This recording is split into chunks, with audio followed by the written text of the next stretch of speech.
네, 경찰의 음주운전 단속에서 면허 정지 수치로 적발된 운전자가 1심에서 무죄를 선고받았습니다. 큐브 보신 것처럼 왜일까요? 왜? 무죄가 선고된 이유가 무엇인지 저희가 따라가 볼 텐데요. 그 내막을 좀 들여다보겠습니다. 지난해 11월 11일 밤에 음주 단속 현장에서 벌어진 일을 토대로 저희가 얘기를 나눌 텐데요.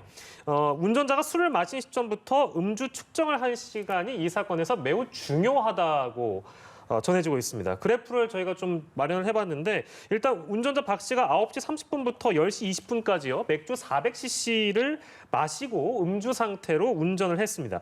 맥주 마신 후에 10시 45분경에 경찰 음주 단속에 적발됐는데 혈중 알코올 농도가 측정된 시점이 10분 뒤에요. 10시 55분경입니다. 이때 측정된 혈중 알코올 농도가 0.033입니다. 그러면 김민하 평론가님 0.033이면 면허 정지 기준을 넘은 거라면서요. 그렇습니다. 뭐 제가 술도 안 마시고 운전도 안 하지만 그러셨군요. 이 기준을 찾아보면 예. 이 면허 정지 수준이 0.03, 혈중 알코올 농도 0.03 이상이면 면허 정지가 되고 만약에 0.08%를 넘으면 면허 취소가 되는데 0.033%였으니까 면허 정지 기준을 살짝 넘긴 그러한 수치가 나왔다라고 봐야 되는 거죠. 근데 이 단속 과정에 어떤 일이 있었습니까? 간략하게 소개를 해주신다면요. 그러니까 이 사람의 주장은 이런 얘기입니다. 사실은 맥주 400cc라는 게 뭐 500cc 잔으로 생각을 하면 그걸 하나를 다 안 마신 거니까 네. 뭐 술을 뭐 고주망태가 될 때까지 마셨다거나 이런 건 아니지 않습니까? 예. 그런 게 아닌 상황에서 이제 운전을 하고 가다가 이렇게 음주 단속을 받게 됐는데 예. 만약에 그 음주 단속에 걸렸을 그 시점에 바로 이렇게 측정을 했다면 예. 0.033%가 안 나왔을 것이다. 그런데 이 음주 측정이 계속해서 지체가 되고 몇 번에 걸쳐서 자꾸 측정에 실패해서 계속 측정을 반복하다 보니 시간이 지나면서 이 혈중 알코올 농도가 상승해서 그래서 이제 0.033%가 나온 거다. 네. 그렇기 때문에 이것은 적발 그 시점에 이제 나올 수 있는 그런 혈중 알코올 농도가 아니었기 때문에 예. 이것은 부당하다라고 이제 주장을 한 것입니다. 그렇습니다.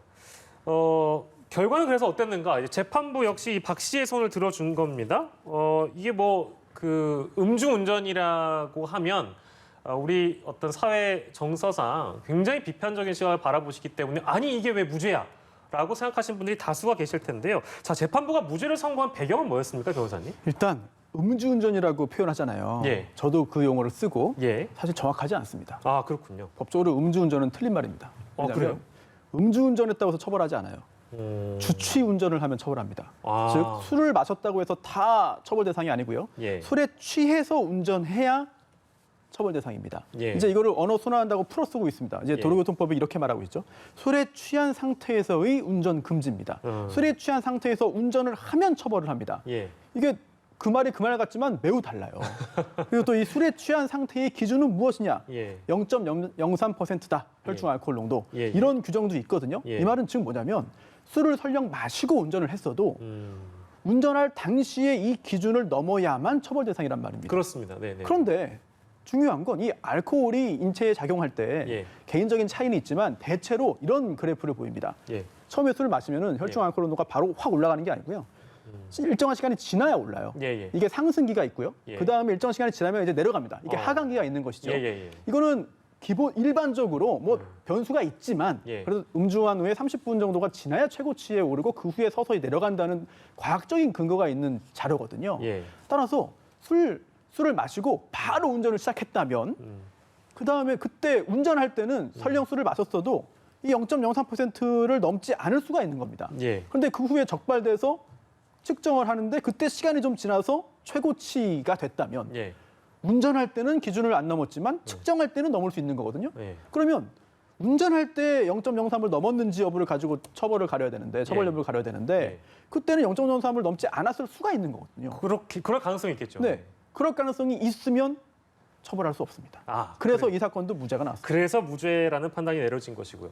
진짜 마지막으로 짧게, 이건 정말 짧게 좀 부탁드리겠습니다. 검찰이 지금 항소했는데 그러면 이거 검찰이 이걸 다시 결과를 뒤집으려면 어떤 증거가 필요한 거예요?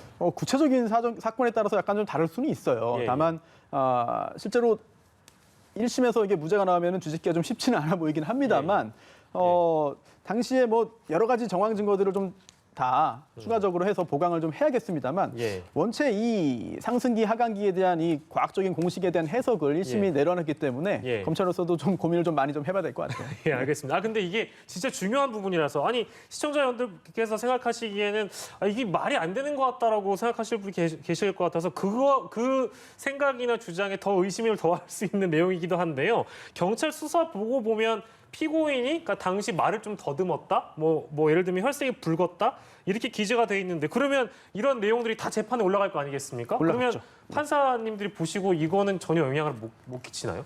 이것도 증거로 채택이 됐을 겁니다. 예, 예. 하지만 그럼에도 이 상승기 하강기에 대한 이 과학적인 그 공식 예. 이 더 중요하게 판단된 것으로 보여요. 특히 경찰 수사 보고에 나오는 저것은 경찰의 주관이 개입돼서 기재가 된 거거든요. 예. 따라서 실제로 말 더듬은 게 정말 술 때문에 그런 건지, 아니면 혈색이 붉은 게 평소에는 그렇지 않은데 이 술 때문에 술에 취해서 그런 것인지 여부를 단정할 수는 없거든요. 예. 따라서 수사 보고만으로 운전 당시에 혈중 알코올 농도 수치를 단정하기는 어렵기 때문에 무죄 예. 판결이 나온 것이라고 이해됩니다. 저희가 이제 종합적으로 다 내용을 들여다봤는데요. 정리를 마지막으로 해드리면 그래픽으로 저희가 한 번 더 짚어보도록 하겠습니다. 박 씨가 9시 30분부터 10시 20분까지 맥주 400cc를 마신 건 본인도 인정했고요. 이거 사실입니다. 연구 결과 보면 30분에서 90분이 지난 시점에 혈중 알코올 농도가 최고치에 이르기 때문에 음주 측정이 이루어졌던 10시 55분에 면허 정지 수준의 수치가 나왔지만 정작 운전을 했을 때는 면허 정지 수준에까지는 이르지 않았을 수 있다. 그 가능성을 재판부가 판단을 했기 때문에 무죄가 나온 것이다. 이렇게 오늘의 마지막 사건을 정리할 수 있겠습니다. 예, 오늘 두 분과 함께 세 가지 사건 함께했고요. 손수호 변호사, 김민아 시사평론가와 함께했습니다. 두 분 고생하셨습니다.